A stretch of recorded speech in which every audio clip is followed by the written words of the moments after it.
माँ के कर्म अच्छे हैं तो बच्चा उसकी ग्रोथ अच्छी होती है, और नहीं है तो उसकी ग्रोथ अच्छी नहीं होती। जन्म लेने के बाद भी कुछ समय बाद तक उसके चक्र नहीं आते। जब उसके सारे चक्र आते हैं तब वो माया के दलदल में फंसना प्रारंभ होता है। तो डिलीवरी के समय जब वो माँ के गर्भ से बाहर आता है तो कुछ ऐसी नसें होती है जो दब जाती हैं। उस समय उसकी पास्ट की जो मेमोरीज हैं वो बहुत हद तक चली जाती हैं, लेकिन कुछ मेमोरीज जो एकदम पिछले जन्म की रहती हैं वो थोड़ी सी बचती हैं। कभी आप देखो छोटे बच्चे नींद में सोते हुए हंसते हैं, कभी रोते हैं, वो अपनी पिछली मेमोरीज को देखते हैं उस समय।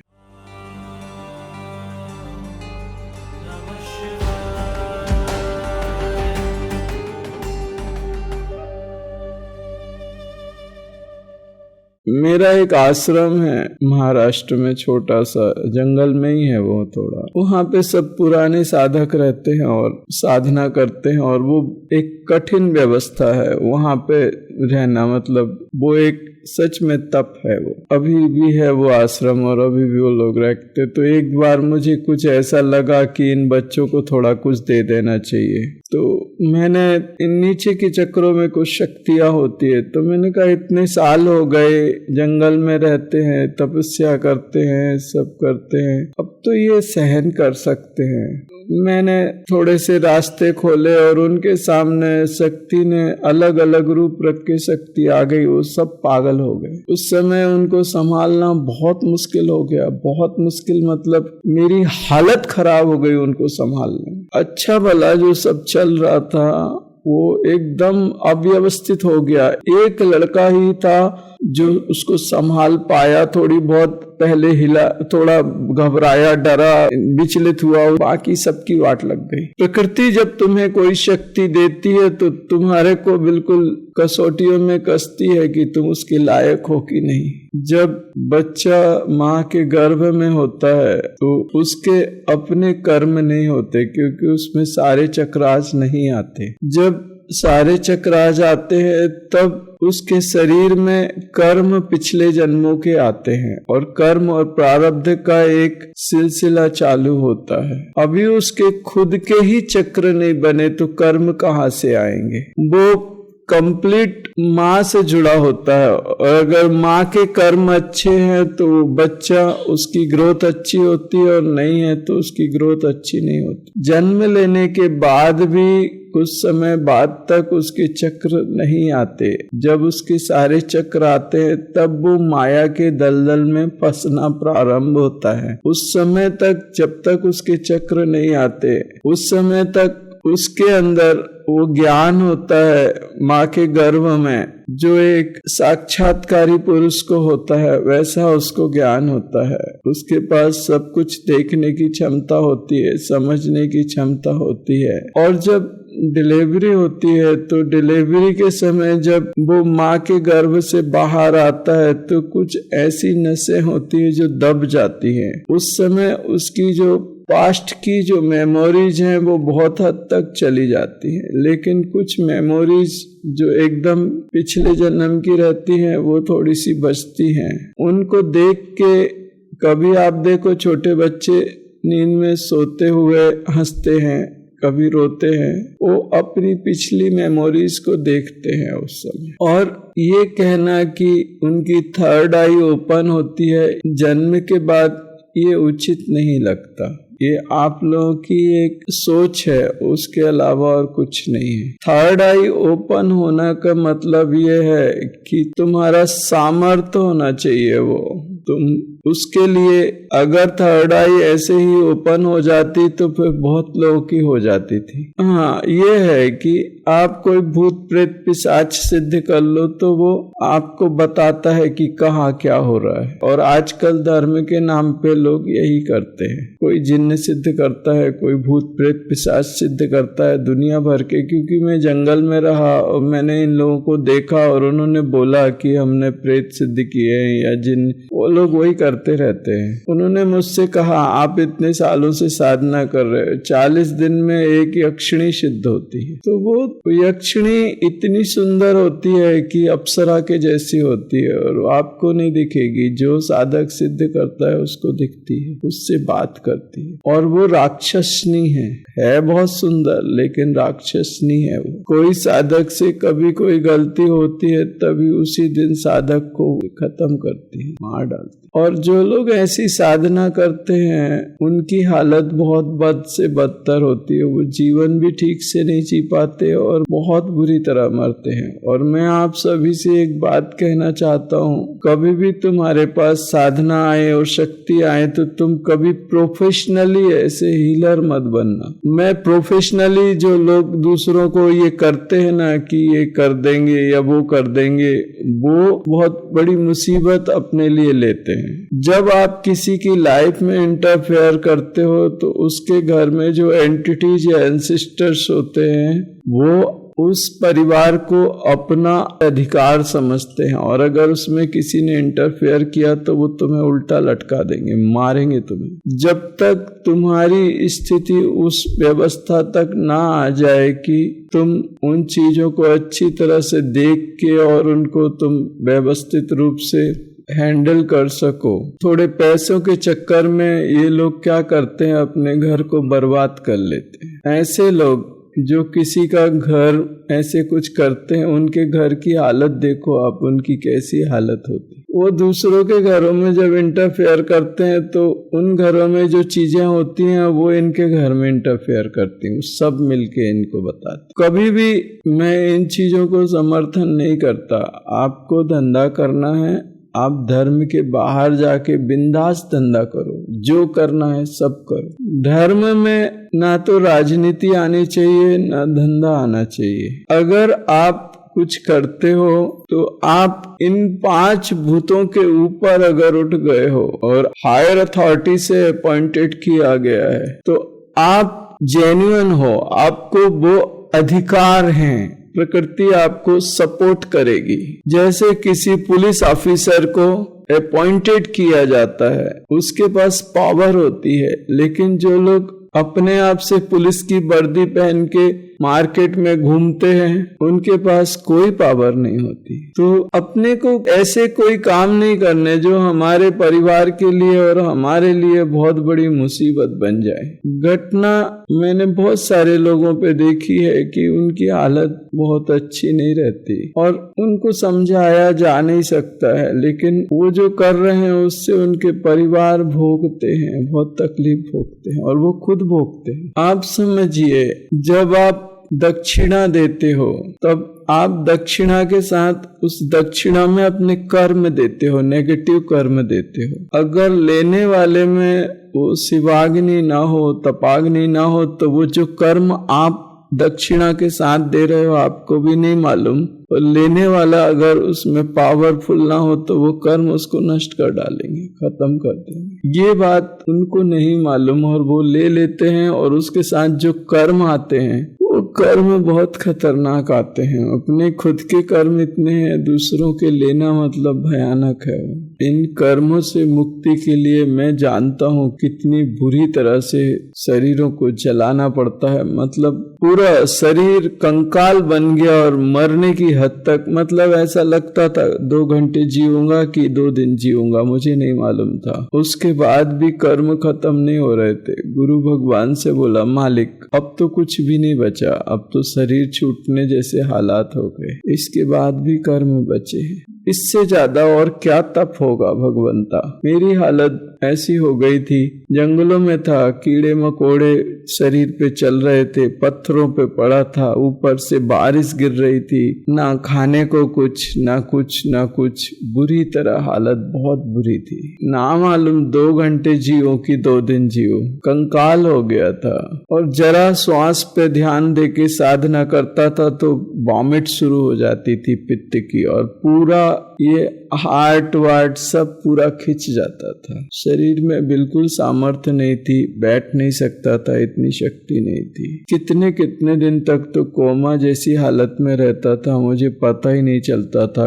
6 दिन 8 दिन होश ही नहीं रहता था। कभी कभी कोई सेवाधारी आते थे, अंडरवियर बनियान तक बदल देते थे और मुझे होश नहीं रहता था। बहुत बुरी हालत थी। तब मैंने मालिक से कहा कि भगवंता, अब तो कुछ भी नहीं बचा, अब और क्या तपस्या करूं? इन कर्मों से मुक्ति के लिए अब और क्या कर सकता हूं? तुम्हें लगता है कि तुम थर्ड आई खोल दोगे? इतनी तपस्या के बाद में भी थर्ड आई नहीं खुली थी, मैं आपको बता रहा हूँ। बजरंगा आके खड़ा हो गया और उसने एक्सेप्ट कर लिया कि मैं आ गया, तब भी थर्ड आई नहीं खुली। शक्तियां ऐसी थी कि नजर उठाऊं तो नजारे बदल दूं, इतनी भयानक शक्तियां थी मेरे पास। थर्ड आई नहीं खुली। थर्ड आई बिना गुरु कृपा के कोई कितना भी समर्थ हो नहीं खोल सकता। आप जो लोग भी ये थर्ड आई सोशल मीडिया पे आप सुनते हो, एक नंबर आपको बेवकूफ बना रहे। कुछ नहीं। जिस आदमी में काम हो, क्रोध हो, मोह हो, लोभ हो, द्वेष हो,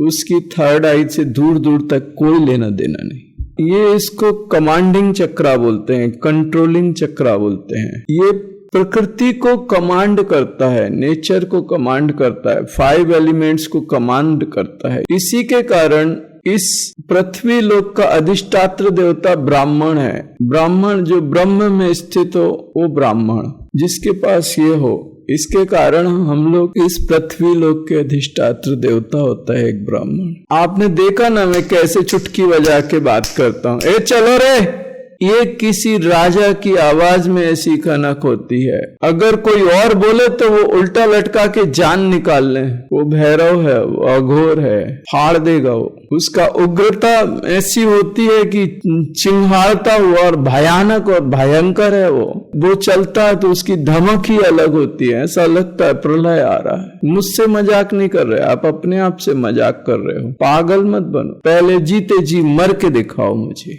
बात फिर बाद में करेंगे। और मरते समय तुम्हारे चेहरे पे एक सिकन नहीं होनी चाहिए। मृत्यु की आंखों में आंखें डाल के कहो मैं नहीं डरता। मृत्यु की आंखों में आंखें डाल के कहो मैं आत्मा हूं, ना मैं मर सकता हूं, मैं गल सकता हूं, ना मैं जल सकता हूं, मैं नहीं डरता तुझसे। चाह मैं जंगल में था, 4 बजे के बाद बाघ आ जाता था। बाघिन उसके बच्चे उमर के पेड़ के नीचे बैठता था, आसवेल ऊपर बैठता था। 4 बजे के बाद में अच्छे अच्छे दिग्गज कहते थे महाराज दिन भर आप कुछ करा लो, 4 बजे के बाद नहीं रुकूंगा। मैंने देखी है वो असलियत, तुम्हारे शरीर की अटैचमेंट, तुम्हारी जिंदगी के प्रति तुम्हारा एक जो अटैचमेंट है वो मैंने देखा है। मुझसे ये नादानियों की बातें मत करो। मैं जानता हूं, तुम्हारे अंदर झांक के देखता हूं तो मुझे पता चलता है कि तुम कितने गहरे पानी में हो। मुझसे ऐसी बातें मत करो। इतना तो तुम्हें पता चल गया होगा कि मैं देख सकता हूं, तो फिर मेरे सामने ऐसी बातें मत करो। तुम कहाँ कितने पानी में कहाँ कहाँ क्या क्या हो मुझे मालूम है। मैं नहीं बोलता, वो अलग बात है। आपको अधिकार है, आप अपने कर्मों को नष्ट करके उन कर्मों से ऊपर उठो।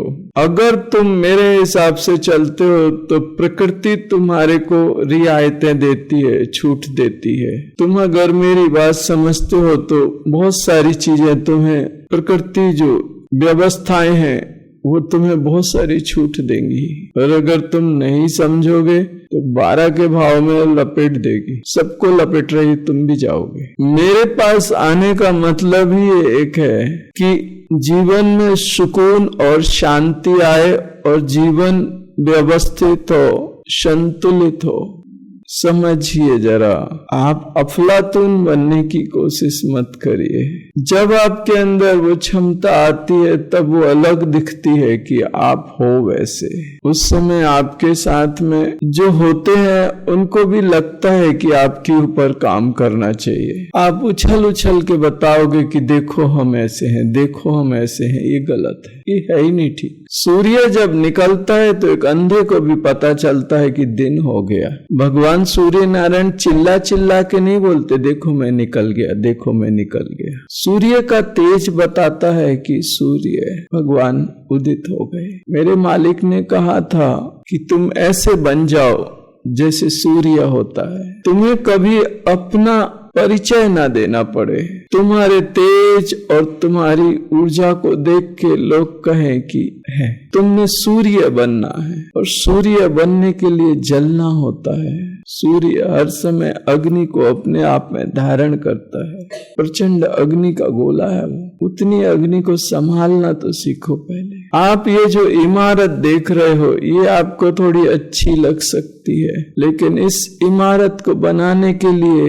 कितने कष्ट, कितनी पीड़ा और कितना तप किया गया है जन्मों तक। आप अगर उसको जाके देखो तो आपको लगेगा कि बाप रे, 28 जन्म के बाद में ये स्थिति आई है जो आप देख रहे हैं। ये आखिरी है। ऑफिशियली डिक्लेयर किया गया है मेरे बारे में कि ये आखिरी है तेरा। एक बार नहीं, कई बार किया गया है कि आखिरी है तेरा। अब कहीं जाके इस माया के चक्कर से बाहर कोई व्यवस्था दिखती है। अब कहीं एक लगता है इतने जन्म, इतनी तपस्या, इतनी मगजमारी बहुत हो गया। ऐसा लगता है कि अब विश्रांति का समय आ रहा है। अब संघर्षों से मुक्ति है। अब संघर्ष के बाद में एक गहरी विश्रांति का समय आ रहा है। अब लगता है ऐसा, और वो मेरे अंदर दिखने भी लगा। अब ये कोई ऐसी घटना नहीं है जब कोई एक साधु अपने आत्म तत्व में स्थित होता है तो पता नहीं कोटि कोटि ब्रह्मांडों में एक बड़ी घटना घटती है। उस समय बहुत बड़ी घटना है जब कोई अपने आत्म तत्व में स्थित होता है। वो कोई साधारण घटना नहीं है। वो कहते हैं वो साधु जब धरा पे कदम रखता है तो वो धरा धन्य हो जाती है। देवता उसके सामने नतमस्तक हो जाते हैं जब वो अपने आत्म तत्व में स्थित होता है। और उस साधु को कोई फर्क नहीं पड़ता कि किसका क्या हो रहा है। वो अपने आत्मा आनंद में मस्त एकदम। आध्यात्मिक व्यवस्थाएं बिल्कुल वैसी हैं कि अगर आप योग्य हो तो वो ऊर्जा आपके लिए अमृत है, और अगर आप योग्य नहीं हो तो वो आपको जीवन के ऊपर खतरा आ गया। और थर्ड आई के बारे में तो आप जो जानते हो वो कुछ भी नहीं है, और बहुत सारी गलत फहमियां हैं। वो एक ऐसी पावर है जिसको परमात्मा ने उसके अंदर इतने रहस्य भर के रखे हैं कि साधारण आदमी उन रहस्यों तक जा ही नहीं सकता। थर्ड आई के बारे में मैं बहुत कुछ बोला है, और मैंने ऐसा बोला है जो किसी और ने नहीं बोला। मुझे लगता है, मैंने सुना नहीं, मैंने उतना भी बोला है। मुझे मालूम है कि इतना बोलने के बाद भी ये 1000 जन्म तक नहीं जा पाएंगे। मुझे मालूम है वो भगवती जब तक तुम्हारे मस्तिष्क में जागृत होके तुम्हारे ऊपर कृपा ना करे तब तक तुम थर्ड आई तो दूर की बात है, तुम मूलाधार के ऊपर नहीं उठ सकते। आपको मैं इतना कहता हूं कि कई बार एक्चुअल में बहुत सारी साधनाएं और बहुत सारी शक्तियां हैं, अभी भी कई बार वो बुद्धि में बैठ के पूरा कंट्रोल कर लेती है। मुझे वो मंत्र वो याद ही नहीं आते, वो चीजें मैं बिल्कुल बिसर जाता हूँ, और वो चीजें मेरे शरीर में ऐसी घुली मिली है कि मुझे ये टैब भी उठा के देखने की जरूरत नहीं। मैं वो मंत्र धड़ धड़ धड़ धड़ करता हूँ, पूरा कंट्रोल रहता है, पूरा मतलब पूरा कंट्रोल रहता है। उसका पत्ता भी ऐसे नहीं हिल सकता उसकी इच्छा के बिना। तुम थर्ड आई की बात कर रहे हो, पत्ता नहीं हिलने देती, मैं जानता हूं उसको। कहाँ की बात कर रहे हो? उनकी कंट्रोलिंग सॉलिड है। सॉलिड है मतलब एकदम बेस्ट है उनकी कंट्रोलिंग, और अपन उनके सामने कुछ भी नहीं है। जब तक आप अपने आप को पूरा मिटा नहीं दोगे तब तक वो तुम्हें बनाना शुरू करते ही नहीं है। वो कहते हैं तुम जैसे हो मुझे चाहिए ही नहीं वैसे, खत्म कर दो अपने आप को, पूरा खत्म करो तुम अपने आप को, सब कुछ खत्म कर दो, फिर हमें जैसा चाहिए हम तुम्हें वैसा बनाएंगे। करो खत्म। ये तुम्हारे बीवी बच्चे तुम्हारे है ही नहीं है, ये घर तुम्हारा है ही नहीं है, ये धन दौलत तुम्हारी है नहीं, और ये शरीर भी तुम्हारा नहीं है। इसको भी छोड़ने को तैयार हो जाओ। मैंने कई बार कहा भगवान शिव शमशान में बैठते हैं, वो शमशान इधर जलता है, उस शमशान में इधर जो चिता जलती है उसमें अपना सब कुछ डालना पड़ता है उस चिता में, और जब वो एक एक चीज जलती है ना अपनी, तो ऐसी पीड़ा होती है जैसे मरने से ज्यादा पीड़ा होती है। वो आनंद ही अलग है। जीते जी अपने आप को, अपनी चिता को अनुभव करना। यहाँ शमशान एक शमशान धधकता है साधक के अंदर। हर एक व्यवस्था सब उसमें डालनी पड़ती है उस चिता में। मैंने जाना है उस समय जो पीड़ा होती है वो भयानक होती है। हजारों जन्मों से हमारे जो संस्कार हैं, जो अटैचमेंट है, जब वो जलती है तो ऐसा लगता है कि वो पीड़ा असहनीय होती है। उस पीड़ा के बारे में क्या कहूं मैंने उसको अनुभव किया है, इसलिए मैं जानता हूं। एक एक एक एक व्यवस्था तुम्हारी जो तुम कहते हो कि मेरा अपना है, वो सारा का सारा जलाना पड़ता है। और जब वो सब जल जाता है और वो कुछ नहीं बचता डालने के लिए, वो चिता जला के जब राख कर देती उन सबको, तब भगवान शिव उस भस्मी को अपने शरीर पे लगाते हैं। साधक और कुछ नहीं, वो भस्मी है जिसके अंदर कुछ नहीं बचा, बस वो राख बच गई। तब वो शरीर पे लगाने के योग्य होती है वो भस्मी, उससे पहले नहीं। शमशान के बाद में शिव तक जाने का रास्ता निकलता है। वो मेरे शरीर में घटना घटी, मेरे जीवन में घटी, तब मुझे पता चला कि भगवान शिव शमशान में कैसे विराजते हैं। एक पीपल का पेड़ था, जब वो होता था मेरे साथ घटना घटती थी जंगल में, तो पीपल के पेड़ को मैं दादा बोलता था और उससे लिपट के रोता था और बहुत जितनी अपनी पीड़ा थी उस पीपल के पेड़ में निकाल देता था। जितनी पीड़ा थी आधा घंटा पौन घंटा रोता रहता था, बच्चों के जैसे रोता था, और पूरा जो मेरे अंदर चलता था वो सब फिर साधना में लग जाता था। संन्यास लेना और मरना आसान है, संन्यास लेना कठिन है। सन्यासी हजारों बार मरता है, जिंदा होके मरता है। सन्यास से ज्यादा भयानक कुछ और नहीं है। आज तुम मुझे शमशान में बिठा दो, ले जाके आधी रात को बिठा दो, मस्त वैसे ही सोऊंगा आराम से। इतना जल चुका हूं, इतना मिट चुका हूं कि मिटने के लिए कुछ बचा नहीं, जलने के लिए कुछ बचा नहीं। अब क्या मिटाओगे और क्या जलाओगे? अब तो वो भूत प्रेत पिशाच राक्षस, उनको देख के प्रेम आता है। ऐसे वो जो आपके सामने पड़ जाए तो आपकी तो नींदें हराम हो जाए और हालत खराब हो जाए आपकी। कितने एंटिटीज और एंसिस्टर्स तुम्हें पता भी नहीं चलता, उनको सेंस करता हूं, उनके साथ में कितना मतलब सहज है वो हम लोगों के लिए। मतलब जैसे आपसे बात कर रहे हो वैसे उनसे। सन्यास एक अलग व्यवस्था है। सन्यास हर किसी के बस की बात नहीं है। सन्यास लेना मतलब अपने आप को समूल नष्ट कर देना, खत्म कर देना। इसीलिए मैं ऐसा हूं, मेरे आवाज में वो शब्द वैसे हैं क्योंकि उतना जला हूं मैं, इसलिए मेरे शब्द भी दिल जलों के जैसे ही निकलते हैं। ये चल रे, ये चल उठ। इतना जलने के बाद में इंसान ऐसा हो ही जाता है। इतनी परिस्थितियों से निकलने के बाद में उसमें कहाँ कौन सा क्या रह जाएगा साहब। मैं बहुत कोशिश करता हूँ अपने आप को, लेकिन जब मैं जेंटलमैन के जैसे बनने की कोशिश करता हूँ तो वो शक्तियां वैसी चलती नहीं है, उनको भी आदत है।